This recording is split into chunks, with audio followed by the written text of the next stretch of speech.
नमस्कार दोस्तों, स्वागत है आपका आज के मुख्य समाचार में, जिसमें सबसे पहली और बड़ी खबर में आपको बताएंगे कि अखिलेश यादव का बीजेपी पर बड़ा हमला। कहा कुछ लोग जाति के नाम पर झगड़ा कराकर साध रहे हैं वोट।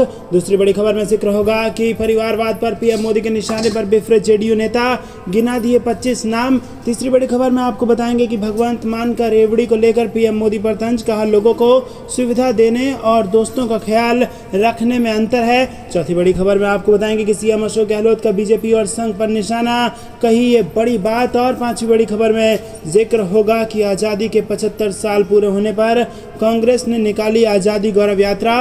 राहुल और प्रियंका ने कहा संकल्प लें, देश को आगे बढ़ाने के लिए करेंगे काम। दोस्तों, हर एक खबर की गहराई में आपको ले जाएंगे, लेकिन उससे पहले वीडियो को कीजिए लाइक और लाल बटन को दबा के चैनल को सब्सक्राइब करके घंटी बजाकर कमेंट में लिखिए जय हिंद। दोस्तों, रुक करते हैं सबसे पहली और बड़ी खबर की तरफ। कुछ लोग जाति के नाम पर झगड़ा कराकर साध रहे हैं वोट। अखिलेश यादव ने किया ये दावा। जी हां दोस्तों, समाजवादी पार्टी अध्यक्ष अखिलेश यादव ने सोमवार को कहा कि वर्तमान में देशवासियों को इस बात की चिंता है कि कुछ लोग जाति के भेदभाव को आगे रख झगड़ा कराकर वोटों को साधने का काम कर रहे हैं। यादव ने 75वें स्वाधीनता दिवस पर लखनऊ स्थित जनेश्वर मिश्रा कार्यालय में आयोजित कार्यक्रम में किसी का नाम लिए बगैर कहा कि आज हमारे देशवासियों को इस बात की चिंता है कि कुछ लोग जाति के भेदभाव को आगे रखकर आपस में झगड़ा कराकर वोटों को साधने का काम कर रहे हैं। लोकतंत्र की मजबूती, भाईचारे और सद्भावना के साथ संविधान के रास्ते पर चलकर ही हमारा देश दुनिया में आगे बढ़ता नजर आएगा। उन्होंने कहा कि राष्ट्रपिता महात्मा गांधी,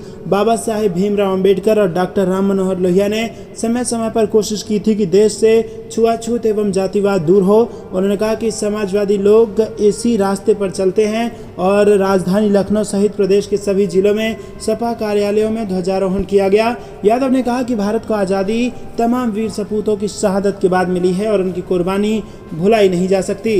रुख करते हैं अगली बड़ी खबर की तरफ। परिवारवाद पर पीएम मोदी के निशाने पर बिफरे जेडीयू नेता, गिना दिए 25 नाम। जी हां दोस्तों, पीएम नरेंद्र मोदी ने स्वतंत्रता दिवस के मौके पर लाल किले से देश को संबोधित किया और लाल किले की प्राचीर से प्रधानमंत्री मोदी की लगातार 9वीं स्पीच थी। पीएम ने देश को संबोधित करते हुए कहा कि आज हमारे सामने बड़ी चुनौतियां भ्रष्टाचार, परिवारवाद और भाई भतीजावाद है। और इस मुद्दे पर चैनल पर एक टीवी डिबेट के दौरान जेडीयू नेता राजीव रंजन भड़क गए। राजीव रंजन ने कहा कि जब प्रधानमंत्री को घोषणाएं करनी थी, नई योजनाओं का ऐलान करना था, उसकी जगह उन्होंने राजनीतिक विरोधियों पर निशाना साधने के लिए आज के दिन का इस्तेमाल कर लिया। दोस्तों, उन्होंने बसवराज बोम्मई का नाम लेकर कहा कि वो भी भाजपा के बड़े नेता थे और आज उनके बेटे बीजेपी से कर्नाटक के मुख्यमंत्री हैं। जेडीयू नेता ने आगे कहा कि ये 25 नेताओं की सूची और इसे देखने के बाद भारतीय जनता पार्टी के नेताओं को वंशवाद पर ज़्यादा अपनी पीठ नहीं थपथपानी चाहिए और न ही ये कहना चाहिए कि वो वंशवाद के विरोधी हैं। रंजन ने नाम गिनाए शुभेंदु अधिकारी, जिनके पिता शिशिर अधिकारी दोनों ही भाजपा के नेता हैं। अनुराग ठाकुर, धर्मेंद्र प्रधान और उनके पिता भी भाजपा के बड़े नेता थे। पीयूष गोयल और उनके पिता भी भाजपा के मंत्री थे। रुक करते हैं अगली बड़ी खबर की तरफ। भगवंत मान का रेवड़ी को लेकर पीएम मोदी पर तंज। कहा लोगों को सुविधा देना और दोस्तों का ख्याल रखने में अंतर है। दोस्तों, पंजाब के मुख्यमंत्री भगवंत मान ने प्रधानमंत्री मोदी के रेवड़ी वाले बयान पर तंज कसा है। मान ने पीएम मोदी से पूछा कि टैक्स पेयर्स के पैसों से जरूरतमंदों को सुविधा देना ठीक है या फिर अपने उद्योगपति दोस्तों का ख्याल रखना ठीक है। गौरतलब है कि पीएम मोदी ने मुफ्त बिजली और अन्य सुविधाएं देने को लेकर सवाल उठाया था, साथ ही इन्हें रेवड़ी बांटने की संज्ञा दी थी। दोस्तों, सीएम भगवंत मान शहीद कर्नल सिंह झमरू के श्रद्धांजलि समारोह के बाद मीडिया से बात कर रहे थे और उन्होंने कहा कि राज्य सरकार लोगों के पैसों का लोगों के कल्याण में इस्तेमाल कर रही है और इस व्यवस्था से राज्य के सामाजिक आर्थिक विकास में लोगों को बराबर का भागीदार बनाया जा रहा है।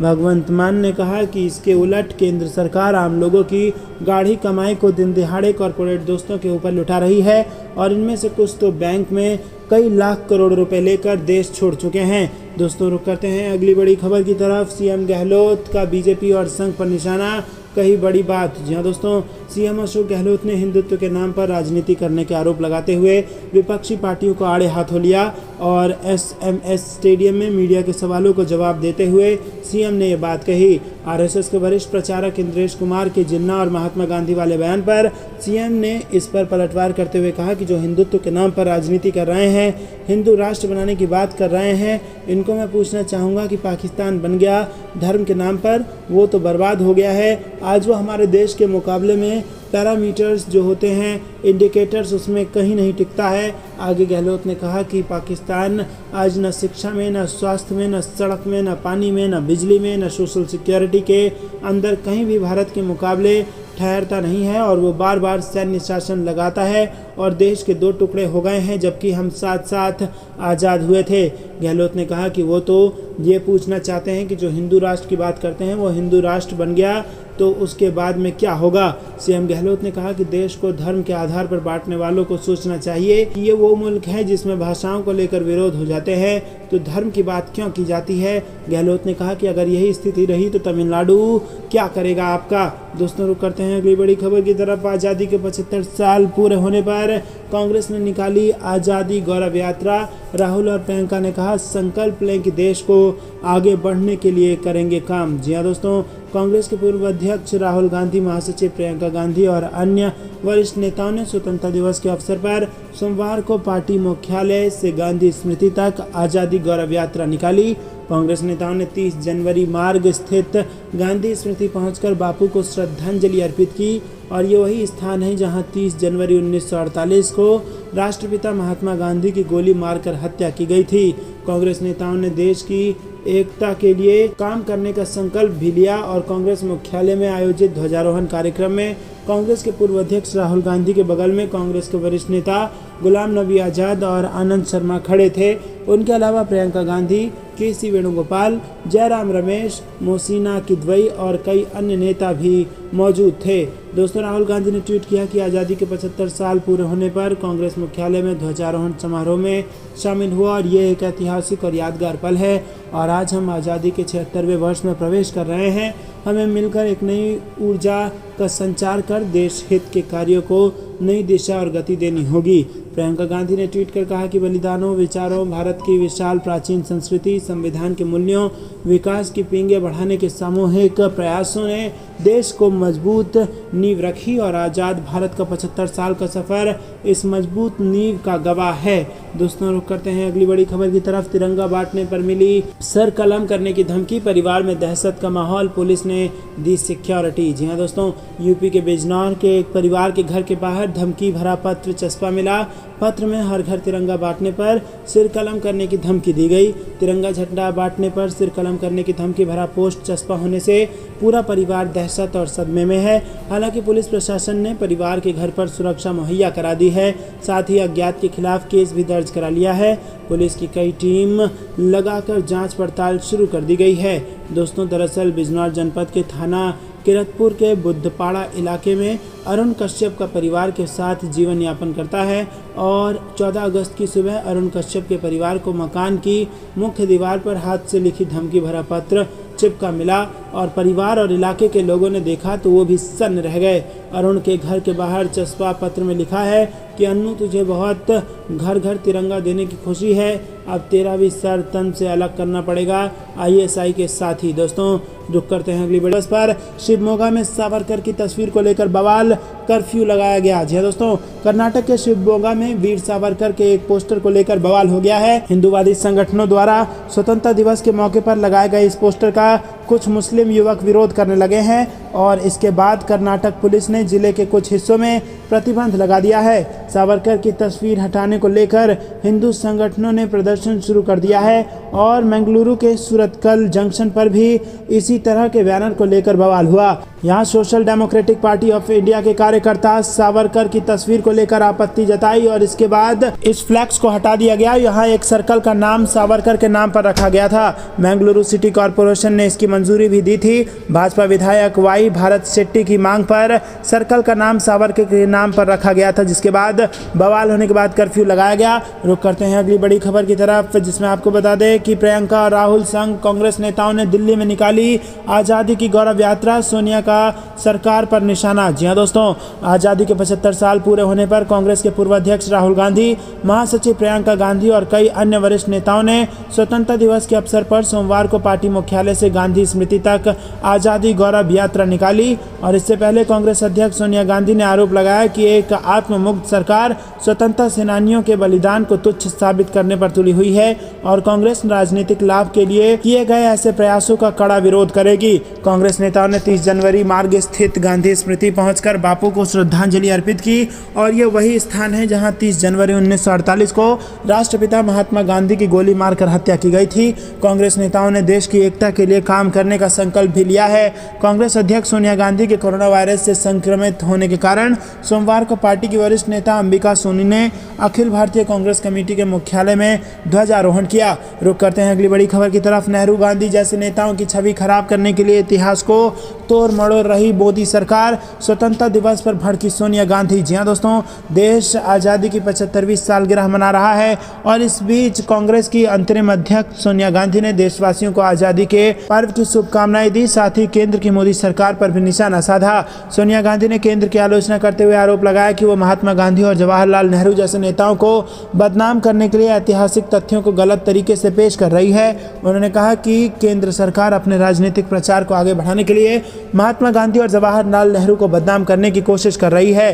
दोस्तों, आपको बता दें कि कांग्रेस के अंतरिम अध्यक्ष ने आरोप लगाया कि केंद्र सरकार स्वतंत्रता संग्राम के दौरान भारतीय बलों द्वारा दिए गए बलिदानों को कम करने की कोशिश कर रही है। और उन्होंने कहा कि भारतीय राष्ट्रीय कांग्रेस ऐतिहासिक तथ्यों को गलत साबित करने और गांधी, नेहरू, आजाद, पटेल जैसे नेताओं को बदनाम करने की इस संकीर्णतावादी सरकार की हर कोशिश का विरोध करेगी। रुक करते हैं अगली बड़ी खबर की तरफ, जिसमें आपको बता दें कि अब फिर सड़कों पर उतरे कांग्रेस के दिग्गज शहीदों को किया याद। जी हां दोस्तों, कुछ दिनों पहले जब प्रवर्तन निदेशालय ने नेशनल हेराल्ड मामले में सोनिया गांधी और राहुल गांधी को सुनवाई के लिए पेश होने को कहा था, तो कांग्रेस के दिग्गज मैदान में उतरे थे।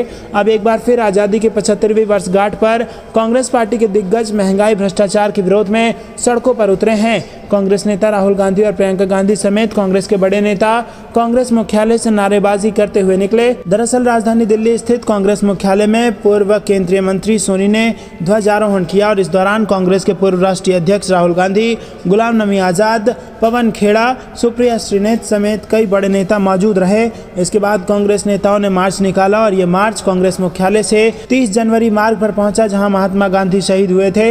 वहां राहुल गांधी समेत सभी कांग्रेस नेताओं ने बापू को श्रद्धांजलि दी। दोस्तों, रुक करते हैं अगली बड़ी खबर की तरफ। बिहार में आरजेडी जेडीयू के साथ आने के बाद यूपी में भी हो सकता है बड़ा खेल। जी हां दोस्तों, बिहार में नीतीश कुमार और तेजस्वी यादव के साथ आने के बाद अब यूपी में भी इसको लेकर चर्चाएं तेज हो गई हैं कि 2024 के चुनाव से पहले मायावती और अखिलेश यादव एक साथ आ सकते हैं। रुक करते हैं अगली बड़ी खबर की तरफ। देखिए भैया, मैं कमेंट नहीं करूंगा इन चीजों पर, प्रधानमंत्री की भाई भतीजावाद टिप्पणी पर बोले राहुल गांधी। जी हां दोस्तों, कांग्रेस नेता राहुल गांधी ने सोमवार को पीएम मोदी के स्वतंत्रता दिवस पर दिए गए भाषण पर टिप्पणी करने से इनकार कर दिया। पीएम ने अपने भाषण में कहा था कि भ्रष्टाचार और भाई भतीजावाद दो बड़ी चुनौती है जिनका देश आज सामना कर रहा है। और इस पर जब राहुल गांधी से पूछा गया तो उन्होंने कहा कि मैं कोई टिप्पणी नहीं करूंगा। स्वतंत्रता दिवस की बहुत बहुत शुभकामनाएं। कांग्रेस अध्यक्ष सोनिया गांधी ने आज़ादी के 75 साल पूरा होने पर इसके मौके पर सोमवार को देशवासियों को शुभकामनाएं दी और केंद्र सरकार पर निशाना साधते हुए कहा कि देश ने इन 75 वर्षों में अनेक उपलब्धियां हासिल की, लेकिन आज की आत्ममुग्ध सरकार स्वतंत्रता सेनानियों के महान बलिदानों और देश की गौरवशाली उपलब्धियों को तुच्छ साबित करने पर तुली है। हालांकि राहुल गांधी पीएम मोदी के भाषण पर टिप्पणी करने से बचते नजर आए। उन्होंने मीडिया से बात करते हुए कहा कि देखिए भैया, मैं कमेंट नहीं करूंगा इन चीज़ों पर। आप सभी को स्वतंत्रता दिवस की बहुत बहुत बधाई। दोस्तों, रुक करते हैं अगली बड़ी खबर की तरफ। दलित छात्र की मौत पर अशोक गहलोत से अपने भी नाराज सचिन पायलट ने संभाला मोर्चा। जी हां दोस्तों, जालौर में शिक्षक की पिटाई से दलित छात्र की मौत को लेकर गहलोत सरकार चौतरफा घिर गई है। भारतीय जनता पार्टी और बहुजन समाज पार्टी की ओर से हमला झेल रही गहलोत सरकार अब अपनों के भी निशाने पर है।